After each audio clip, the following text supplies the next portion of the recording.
Welcome back to Lumicore Labs. This is day 5, and you know what that means, practice day. Last time, we covered data types and type conversion. You learned about int, float, str, and bool. Today, we're putting that knowledge to the test with 3 practical challenges. An easy one to warm up, a medium one to build confidence, and a slightly harder one to push you just a little. Each challenge is something you could actually use in real life. As always, pause after each challenge and try it yourself first. Then come back and we'll solve it together. Ready? Let's go! Challenge number 1, easy and straightforward. Ask the user for their age, convert it to an integer, multiply by 365 to get the approximate number of days they've been alive, and print the result. Yes, we're ignoring leap years. This is about practicing type conversion, not building a calendar. The whole program is just 3 or 4 lines. Pause the video now and try it yourself.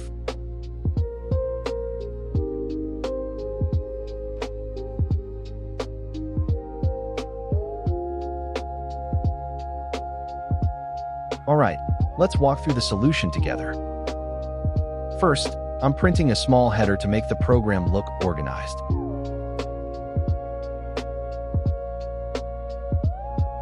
The print ***30 line creates a visual separator, 30 dashes. Just a nice touch that makes the output easier to read. Here's the key line. I'm chaining 2 functions together. The inner function, input, asks the user a question and returns whatever they type as a string. The outer function, int, immediately converts that string into an integer. This is called function chaining, one function wrapped around another. It keeps your code short and clean. Now that age is an integer, I can do math with it. I multiply by 365, the number of days in a year. Python performs the calculation and stores the result in the variable days. Finally, I print the result using an f string.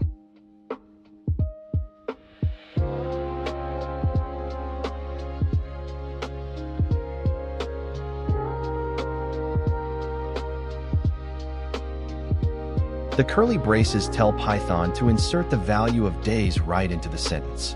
Clean, readable, and personal to whoever runs the program. Let's test it. I'll enter 25, and the program says I've lived approximately 9,125 days. That's 25 years times 365. The math checks out. 3 lines of real code. Input, convert, calculate, print. If you got this working, you've mastered the core pattern of type conversion. Challenge 2, an average calculator. Imagine you have 3 test scores and you want to know your average. Ask the user for 3 scores, one at a time. Convert each one to a float, because scores can have decimal points, like 17.5. Then add all 3 together, divide by 3, and print the result with 1 decimal place. This is like calculating your GPA. Every student can use this. Pause and build it. A quick tip. Each input needs its own float, conversion. Don't try to convert all 3 at once. Python won't understand that. Ask, convert, store. Ask, convert, store. 3 times. Then do the math. And use 0.1f in your f string to show exactly 1 decimal place.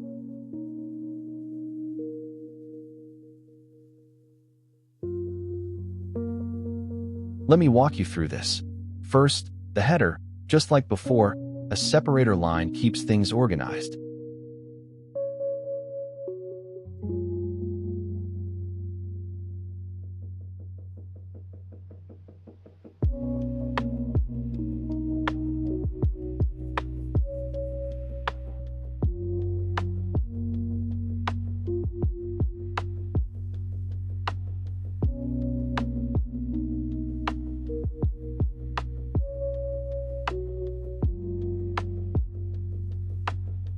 Then 3 input statements, each wrapped in float.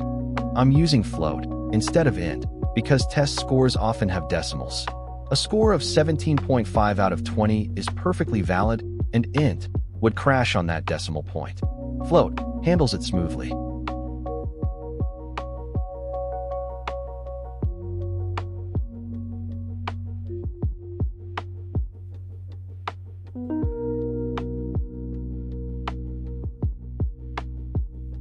Now the calculation. I'm adding all three scores together using plus signs and wrapping the whole thing in parentheses. The parentheses ensure that the addition happens first before the division. Python would do that anyway due to order of operations, but parentheses make your intention crystal clear to anyone reading your code.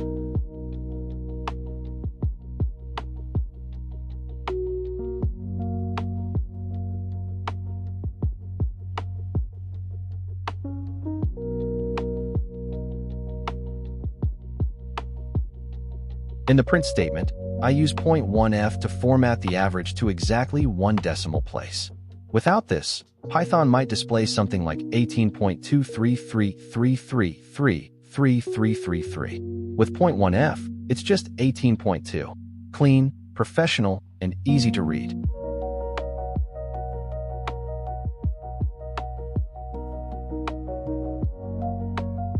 I'll test it with 18, 17.5, and 19.2. The average is 18.2. 5 lines of code, and you've built a tool that any student could use.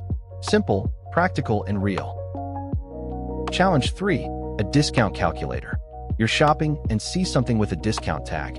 The original price is $80, and it's 30% off. What's the final price? Ask the user for the original price and the discount percentage. The price needs float, because it can have cents. The percentage needs int, because it's a whole number. Then calculate the final amount and display it with 2 decimal places, the standard format for money. Pause and give it your best shot. Here's the formula you need.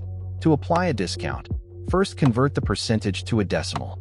30% becomes 30 divided by 100, which is 0.3. Multiply the original price by that decimal to get the discount amount. Then subtract that amount from the original price. 2 conversions, 1 formula. You've got this.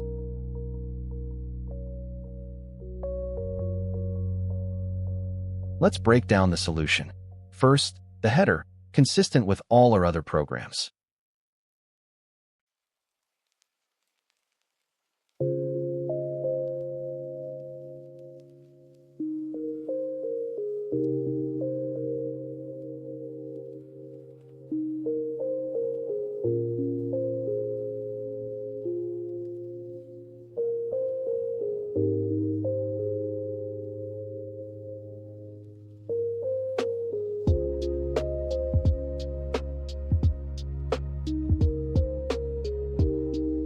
Then I get the original price as a float. Prices often have cents, so float is the right choice here.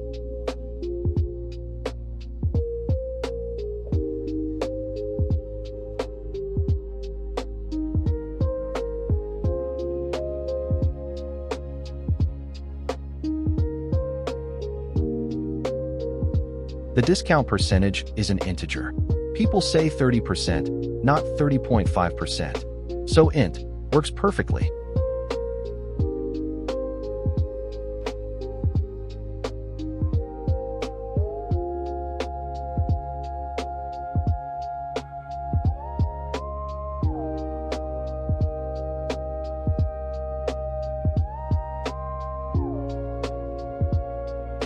Now for the formula.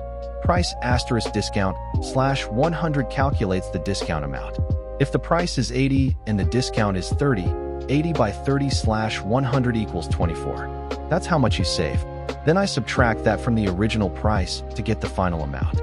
80 minus 24 is 56.